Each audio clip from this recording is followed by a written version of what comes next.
you're watching Vnews Bulletin. I'm Huyung from Hanoi, and now let's take a look at our top stories as usual. Party chief meets voters in Hanoi.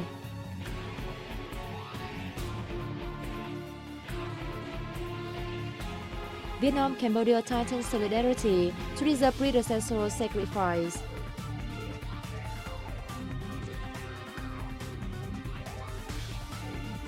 Korean Air reoperates direct flights to Da Nang City.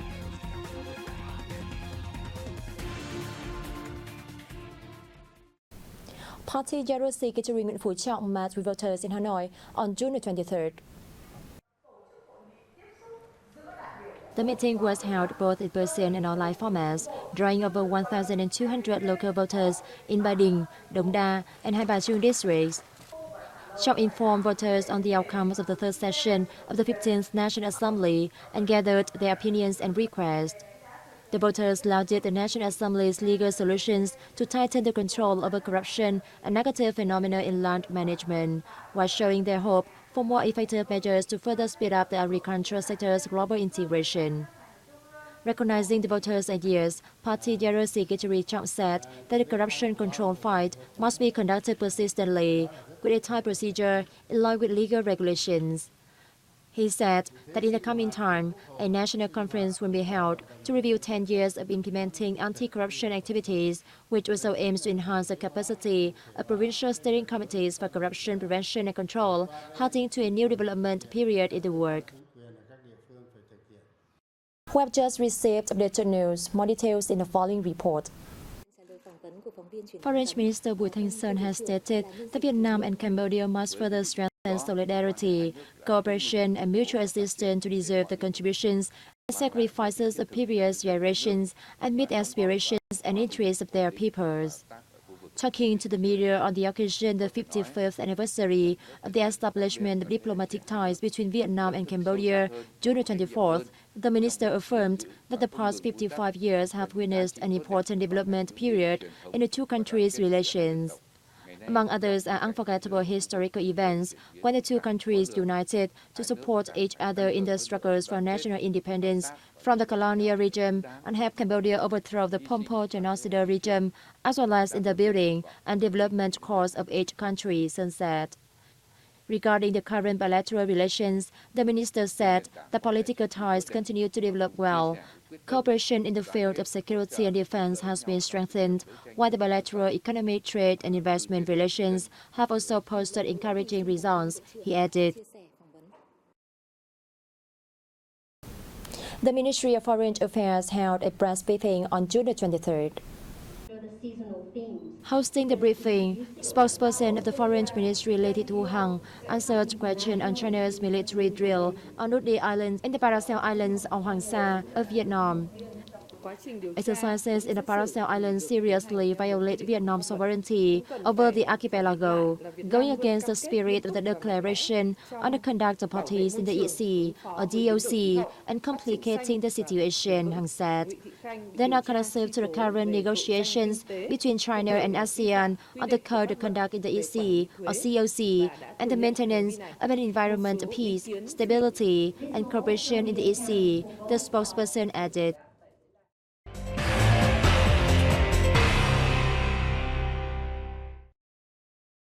Vietnam welcomes Thai enterprises and creates optimal conditions for them to invest in the areas of Thailand's strengths and Vietnam's potential, Vice President Võ Thị Ánh Xuân affirmed on June 23rd.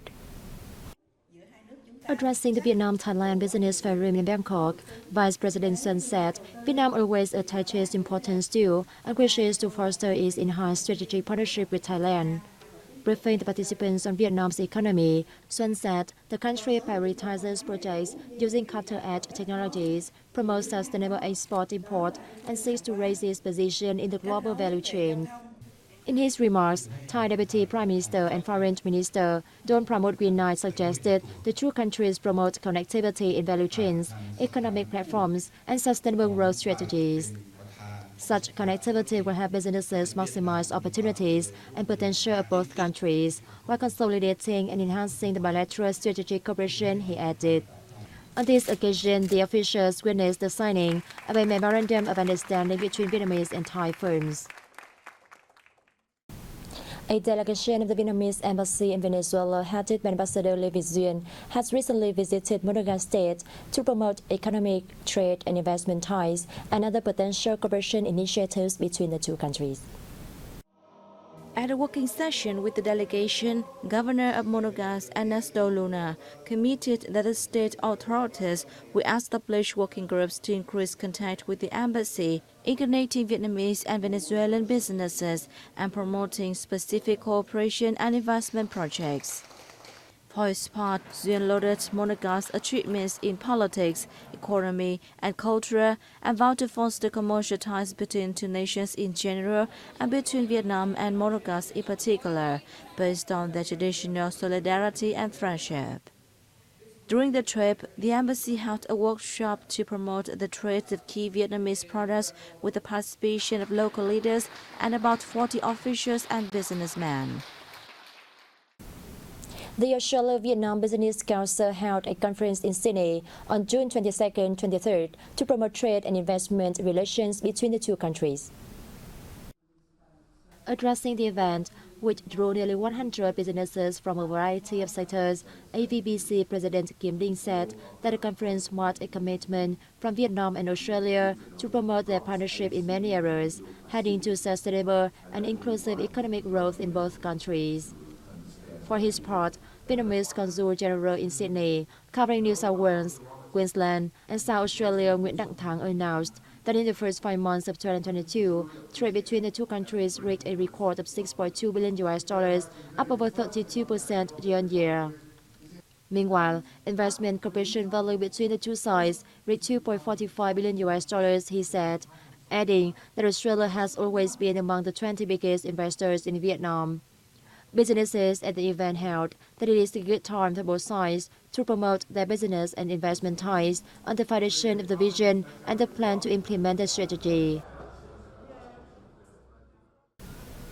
The Singapore-based United Overseas Bank has maintained its forecast for Vietnam's GDP growth at 6.5% and core inflation at 3.7% in 2022, but predicted that inflation may reach 5% in 2023 due to multiple risks and challenges. In a recent report, the Singapore-based United Overseas Bank noted that Vietnam continued its development trend in the second quarter of 2022. In the first 6 months of this year, the production sector recorded a 9.2% rise year-on-year. Based on its latest data and analysis of upcoming challenges, the report maintained its prediction for Vietnam's GDP growth this year at 6.5% and 7.6% in the third quarter of 2022. However, that a number of outside risks are challenging the country's economic growth, including the Russia-Ukraine conflict. With an uncertain outlook from geopolitics and the fact that domestic inflation continues to be managed, the Singapore-based bank believed that the State Bank of Vietnam has enough capacity to keep its policy interest rate stable to support economic recovery efforts.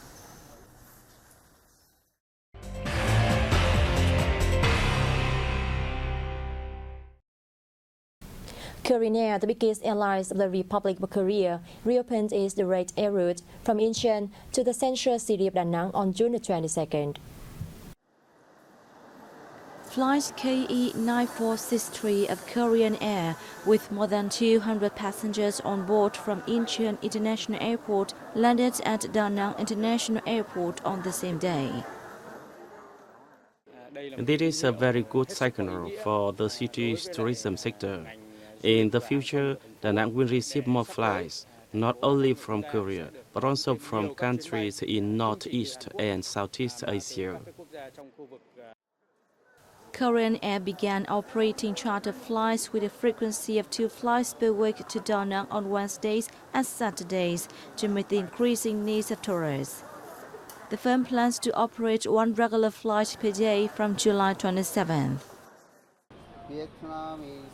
Da Nang is an attractive destination for Korean tourists, so the firm expects flights to be at maximum capacity. The number of foreign visitors to Da Nang has shown signs of strong growth after the success of the Asia Routes Development Forum 2022 with the opening of flight routes by foreign airlines to the city such as Malaysia Airlines, Air Seoul and Bangkok Airways. Since March, as many as 35,000 foreign passengers have arrived in Da Nang on 286 flights, including 71 flights from the Republic of Korea. Vietnam's tuna industry has bounced back strongly post-pandemic as exports soared 72% year-on-year to some $260 million in the first quarter of 2022, the highest in 5 years. According to the Vietnam Association of Seafood Exporters and Producers, the figure is 1.6 times that the same period of 2019 before the pandemic struck. Shipments to the markets of members of the Comprehensive and Progressive Agreement for Trans-Pacific Partnership, or CPTPP in short, rose by 49% in March. The 3-month figure surged 40% to top $30 million. Canada was an emerging buyer, importing some $40 million worth of tuna from Vietnam from January-March, up 70% from a year earlier and doubling that of 2019. Vietnam was Canada's second largest supplier after Thailand, that made up some 12% of Canada's total import. Vietnam also made itself known as the biggest provider of frozen tuna to Canada. Export to Canada is expected to be on a further rise in the coming time, according to the Seafood Exporter and Producer Association.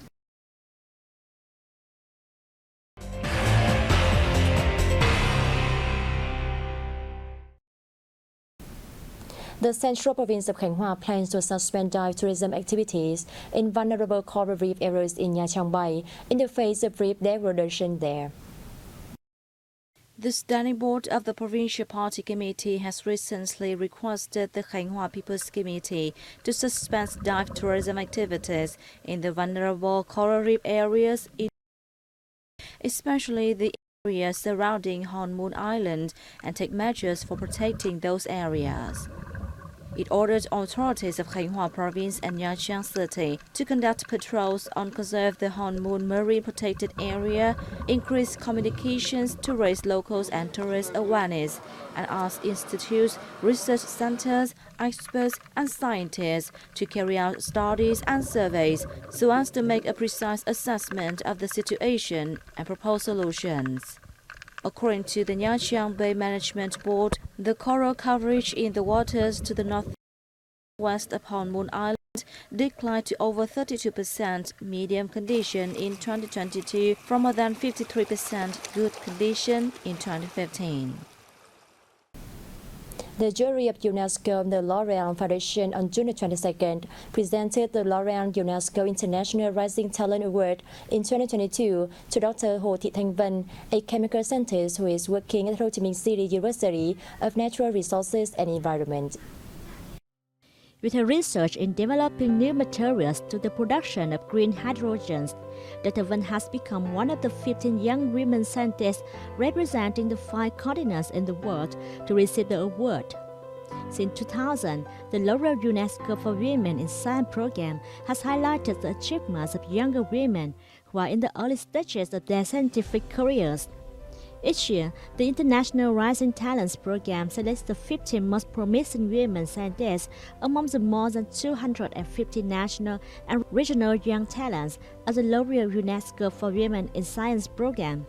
Since 2015, 3 Vietnamese scientists have been honored with the L'Oreal UNESCO International Rising Talent. And that has wrapped up our news bulletin. Thanks for watching and see you next time.